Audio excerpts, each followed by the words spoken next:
ஹல்லேலூயா. உங்களுக்கு விரோதமான சக்தி என்ன அப்படின்றத கண்டுபிடிக்கிறதுக்கு கர்த்தர் ஒரு வெளிச்சத்தை அனுப்புவார். யார் நல்லவங்க, யார் கெட்டவங்க, யாரால இந்த ஆபத்து வந்துச்சு, எதனால இந்த நஷ்டம் வந்துருச்சு, ஏன் நான் இன்னும் எழும்பாம இருக்கிறேன், எதுக்கு அடுத்த லெவல் என்னால போக முடியல, ஏன் இத்தனை டைம் நான் தோற்று போனேன், இப்படிப்பட்ட பல கேள்விகளுக்கு ஒன்னே ஒன்று மட்டும்தான் பதில்.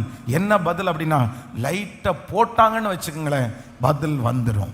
ஹல்லேலூயா. ஒரு ரூமுக்குள்ள போயிட்டீங்க அப்படின்னு சொன்னா, அந்த ரூமுக்குள்ள இருட்டா இருக்குன்னு வச்சுக்கோங்களேன், அங்க இருந்து யாரோ ஒருத்தர் சத்தம் போடுறாரு, போனை எங்க வச்சிங்க அப்படின்னு கேட்டா, தோ அங்கதான் இருக்கு அப்படின்னா, எங்க இருக்குது, இருட்டுல ஒன்றும் தெரியல. அப்புறம் இல்லைன்னா டம்ளரை எங்க வச்சிங்கன்னா, எதையுமே கண்டுபிடிக்க முடியாது. ஆனா எங்கதான் இருக்குது, எங்கதான் இருக்குது, அந்த ரூமுக்குள்ள தான் இருக்குது. லைட் அந்த ரூமுக்குள்ள தான் இருக்குது, செல்போன் அந்த ரூமுக்குள்ள தான் இருக்குது, டம்ளர் அந்த ரூமுக்குள்ள தான் இருக்குது. ஆனா ஏன் கண்டுபிடிக்க முடியல, ஏன் கண்டுபிடிக்க முடியல?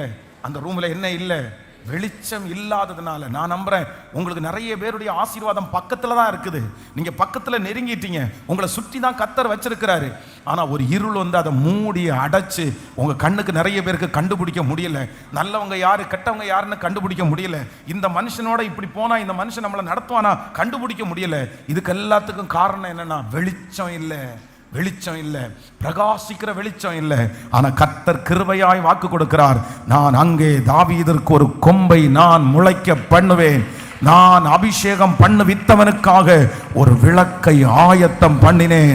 அந்த வெளிச்சம் வந்த உடனே, வாலிப தம்பி நீ அழகா கண்டுபிடிச்சிருவ, வாலிப தங்கச்சி நீ ரொம்ப அழகா கண்டுபிடிச்சிருவ.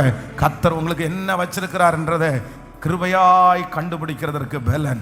கைகளை அசைத்து ஒரு ஹல்லேலூயா.